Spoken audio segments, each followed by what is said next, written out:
চিন্তা করে দেখো, তুমি নিষ্প্রাণ মাটি ছিলে, সেই মাটি দিয়েই আমি তোমাকে তৈরি করেছি।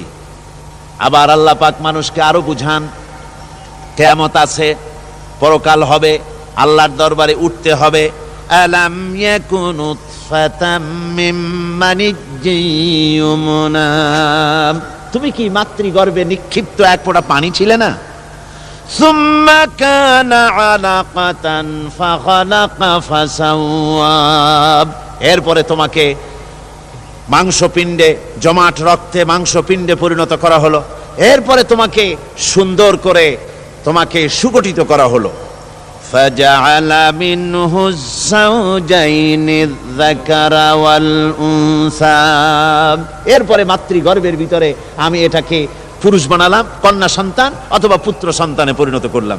এইটা যে পেরেছে, যিনি পেরেছেন, আলাইসা যালিকা বিকাদিরিন আলা আইয়ুহিয়াল মাউতা, সে আল্লাহর পক্ষে কি সম্ভব নয় যে তোমার মৃত্যুর উপরে তিনি আবার জিন্দা করতে পারবেন?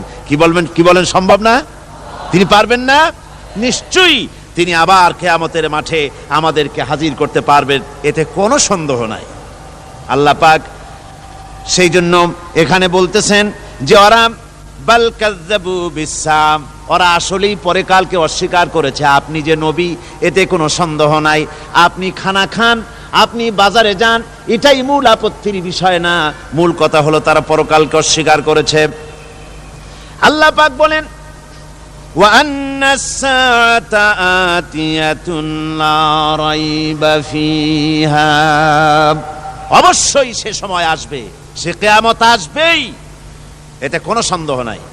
ওয়া আন্নাল্লাহা ইয়াবআসু মান ফিল কুবুর, আর আল্লাহ পাক তিনি কবরের মধ্যে অন্তর্হিত যা কিছু আছে সবাইকে কিয়ামতের দিন আল্লাহ পাক ময়দানে উঠাবেন। কিয়ামতে আল্লাহর দরবারে সকলকে হাজির হতে হবে। আমার বন্ধুগণ, আল্লাহ পাক বলেন ওয়া লাকাদ খালাকনাল ইনসানা মিন সুলালাতিন মিন তিন, লক্ষ্য করো, তুমি ছিলে মাটির নির্যাস থেকে তোমাকে তৈরি করা হয়েছে। শুধু মাটির নির্যাস থেকে তোমাকে কোনো মডেল ছাড়া, কোনো ধরনের আদর্শ ছাড়া, কোনো ধরনের নমুনা ছাড়া তোমাকে সৃষ্টি করা হলো। সুম্মা জাআলনাহু নুতফাতান ফি কারারিম মাকিন, এরপরে মাতৃগর্ভের একটা অত্যন্ত সুরক্ষিত জায়গায় তোমাকে সংরক্ষণ করা হয়েছিল। সুম্মা খালাকনান নুতফাতা আলাকাতান ফাখালাকনাল আলাকাতা মুদগাম, রক্তপিণ্ডকে, নাপাক পানিকে জমাট রক্ত করেছি, জমাট রক্তকে আমি আবার গোশত পিণ্ডে পরিণত করেছি। ফাকাসাউনাল ইযামা লাহমা, এরপরে সুন্দর করে চামড়া দিয়ে, গোশত দিয়ে একটা আকৃতি তোমাকে দান করেছি। সুম্মা আনশানাহু খালকান আখারা ফাতাবারাকাল্লাহু আহসানুল খালিকিন, এরপরে সুন্দর একটা বিশেষ একটা আকৃতি দিয়ে তোমাকে আমি সুন্দর করে সুগঠিত করে তোমাকে তৈরি করেছি।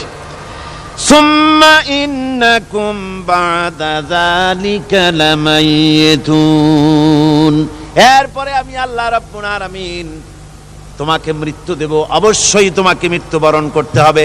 সুম্মা ইন্নাকুম ইয়াউমাল কিয়ামাতি তুবআসুন, এরপরে কিয়ামতের দিন আসবে, ওই বিশেষ মুহূর্ত আসবে, সেই নির্দিষ্ট সময় আসবে, ওই কিয়ামতের মাঠে আল্লাহর দরবারে তোমাদের সকলকে উঠতে হবে। কোন